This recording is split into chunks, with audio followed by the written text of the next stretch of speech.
बात है उस समय की जब इस्लामिक बर्बरता अपने शिखर पर थी। 700 सालों तक मुगलों ने भारत पर हमला कर सनातन धर्म को नष्ट करने में कोई कसर नहीं छोड़ी थी। इन 700 सालों में इन जिहादियों ने कई हिंदू मंदिरों को तबाह किया, चाहे वो गुजरात का सोमनाथ मंदिर हो या कश्मीर में शारदा पीठ। जब औरंगजेब ने मुगल सल्तनत की कमान संभाली थी, तब अपने शासनकाल में वो धड़ाधड़ मंदिरों को तोड़े जा रहा था, जिससे कि जल्द से जल्द सनातन संस्कृति को खत्म किया जा सके। लेकिन उसे कौन बताता कि भगवान तो हर जगह है। हम सूर्यदेव की पूजा करते हैं, सूर्य को कैसे खत्म कर देते। हम नदियों की पूजा करते हैं, हम नदियों को माँ कहते हैं, नदियों को कैसे खत्म करते। हम पेड़ पौधों की पूजा करते हैं, उन्हें कैसे खत्म करते। लेकिन उसके बाद औरंगजेब की नजर पड़ी हमारे धर्म के एक महत्वपूर्ण केंद्र पर, भगवान शिव की नगरी काशी पर और काशी विश्वनाथ पर औरंगजेब को यह नहीं पता था कि स्वयं महाकाल की सेना उसके सेना के लिए काल बनने वाला था। मैं बात कर रही हूं इतिहास के सबसे शक्तिशाली वीरों की। ये गाथा है नागा साधु। इन सबकी शुरुआत होती है 8वीं सदी से, जब श्री आदि गुरु शंकराचार्य ने द्वारिका, जगन्नाथपुरी, रामेश्वरम और बद्रीनाथ को 4 धाम के रूप में स्थापित किया था। लेकिन उनकी दूरदृष्टि से ही उन्हें पहले ही पता लग गया था कि आने वाले समय में भारतवर्ष पर कई हमले होने वाले हैं। और फिर उन्होंने सनातन धर्म के बचाव के लिए अखाड़ों की स्थापना की, जिससे कि साधु संत शास्त्र के साथ साथ शस्त्र विद्या से भी भरपूर हों। इन अखाड़ों से ही संबंधित है नागा साधु, अपने लंबे लंबे जटाओं के साथ निर्वस्त्र और पूरे शरीर पर भस्म रमाकर रहने वाले। ये नागा साधु हिमालयों में रहकर भगवान शिव की साधना करते हैं और हर 12 साल बाद कुंभ के पावन अवसर पर ही दुनिया के सामने आते हैं। चलिए इतिहास के फिर उन पन्नों पर चलते हैं।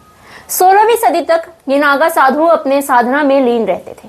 उस समय अकबर ने मुगल सल्तनत की कमान संभाली हुई थी और उस समय से ही साधु संतों पर अत्याचार शुरू हो गए थे।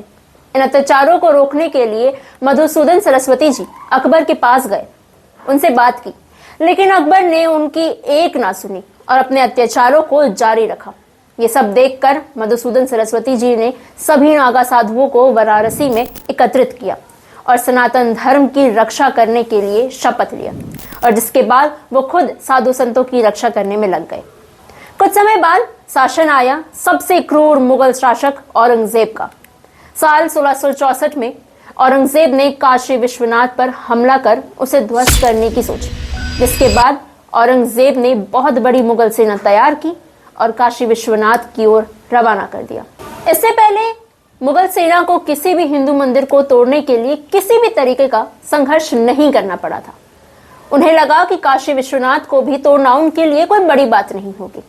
लेकिन जैसे ही मुगल सेना महादेव की नगरी पहुंची, उन्हें हर तरफ से शंखों की आवाज सुनाई देने लगी, जो कि युद्ध शुरू होने का संकेत था।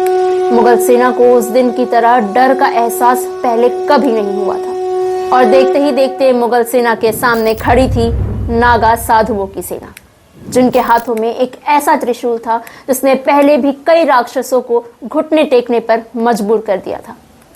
इस युद्ध में नागा साधुओं ने महाकाल का विकराल रूप लेकर हर हर महादेव के नारों के साथ तांडव मचाकर रख दिया था। शाम होते होते मुगल सेना अपने घुटनों पर थी और कुछ तो युद्ध भूमि छोड़कर भाग गए थे। इस युद्ध में हजारों की संख्या में नागा साधुओं ने अपनी जान की आहुति दे दी। ये हार औरंगजेब के लिए किसी थप्पड़ से कम नहीं था।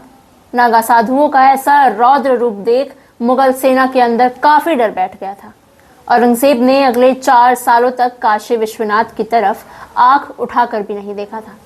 लेकिन ऐसा कहा जाता है कि जब साल 1667 में औरंगजेब ने धोखे से वीर छत्रपति शिवाजी महाराज को कैद कर लिया था और फिर भी वीर छत्रपति शिवाजी महाराज औरंगजेब के नाक के नीचे से उसकी कैद से आजाद हो गए थे, तो उसकी बड़ी थू थू हुई थी।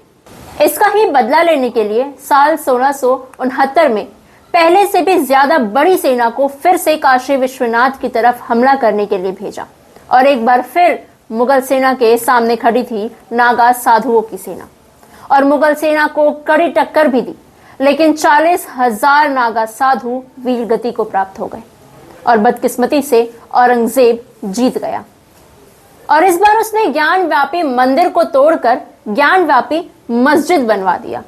ये सब होने के लगभग 100 सालों बाद यानी 1780 में महारानी अहिल्याबाई होलकर जी ने ज्ञान व्यापी मस्जिद के ठीक सामने ही काशी विश्वनाथ मंदिर का पुनर्निर्माण करवाया, जिसे बनवाने में नेपाल के राजा ने नंदी महाराज की प्रतिमा और पंजाब के राजा रंजीत सिंह ने 1 टन सोना दान दिया था, जो काशी विश्वनाथ के 2 शिखरों पर आज भी लगा हुआ है। इस दोबारा बने काशी विश्वनाथ के मंदिर में नंदी महाराज की प्रतिमा ज्ञान व्यापी मस्जिद की तरफ मुंह किए हुए है, जो अपने आप में ही कई सवालों का जवाब है। ज्ञान व्यापी मस्जिद के वजूखाने में शिवलिंग मिलने के बाद से ही अब ये मामला भी अदालत में है। अब बस देर इस बात की है कि कब नंदी महाराज का ये इंतजार समाप्त होगा। नागा साधुओं से जुड़ी ऐसी ही 2 और कथाएं हम आप सबके साथ साझा करने वाले हैं, जिसके लिए आपको द राष्ट्र धर्म को सब्सक्राइब करना पड़ेगा और इसे लोगों तक जरूर पहुंचाएं, ताकि लोगों में सनातन धर्म को लेकर और ज्यादा जानकारी बढ़े। तब तक बने रहें द राष्ट्र धर्म के साथ।